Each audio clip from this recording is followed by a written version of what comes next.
Hello friends, आज आपण digital office स्टँडर्डमध्ये Windows 10 या टॉपिकची माहिती घेणार आहे. विंडोज 10 ह्या मशीनमध्ये विंडोज 10 हे ऑपरेटिंग सिस्टीम आपण इन्स्टॉल केलेलं आहे. इथे हे स्टार्ट बटन असतं, त्याच्या बाजूला सर्च बटन असतं.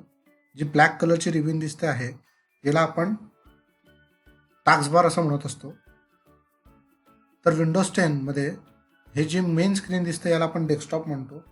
या स्क्रीनमध्ये तुम्हाला माय कम्प्युटर, माय नेटवर्क, रिसायकल पिन असे काही चिन्ह दिसतील.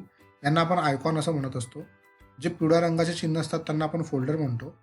काही फाईल असतात ज्यांना एक्सटेन्शन लावून काहीतरी लिहिलेलं असतं, जसं डॉट लावून TXT लिहिलेलं आहे, त्यांना आपण फाईल असं म्हणत असतो. आता ह्या स्क्रीनवर जो फोटो आपण लावतो त्याला आपण वॉलपेपर असं म्हणत असतो. विंडोज 10 मध्ये वॉलपेपर आणि थीम हे सारखेच कार्य करत असते. तर आपण एक थीम कशी चेंज करायची ते बघू. राईट क्लिक करून इथे पर्सनलाइजमध्ये जायचं. इथे बॅकग्राऊंडवर आपण जर क्लिक केलं तर इथे आपल्याला वेगवेगळे बॅकग्राऊंड इथून आपण सिलेक्ट करू शकतो. ब्राउजमध्ये जाऊन आपल्या कम्प्युटरमध्ये असणारे जे काही फोटो आहे ते आपण इथून सिलेक्ट करू शकतो आणि ते फोटो आपण इथे चूज करून आपण याला सेट करू शकतो. त्याचप्रमाणे आपण इथून थीम पण सिलेक्ट करू शकतो.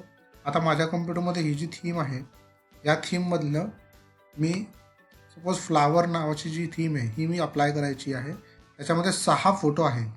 तर ही थीम मला अप्लाय करायची असेल तर मला याच्यावर क्लिक करावं लागेल आणि मी मिनिमाइज करून चेक करतो की मागे थीम चेंज झाली का. तर बघा मागे थीम आपली चेंज झालेली आहे. तर आजच्या व्हिडिओमध्ये आपण बॅकग्राऊंड कसा चेंज करायचा डेस्कटॉपवरचा ते आपण शिकलेलो आहे. थँक्यू.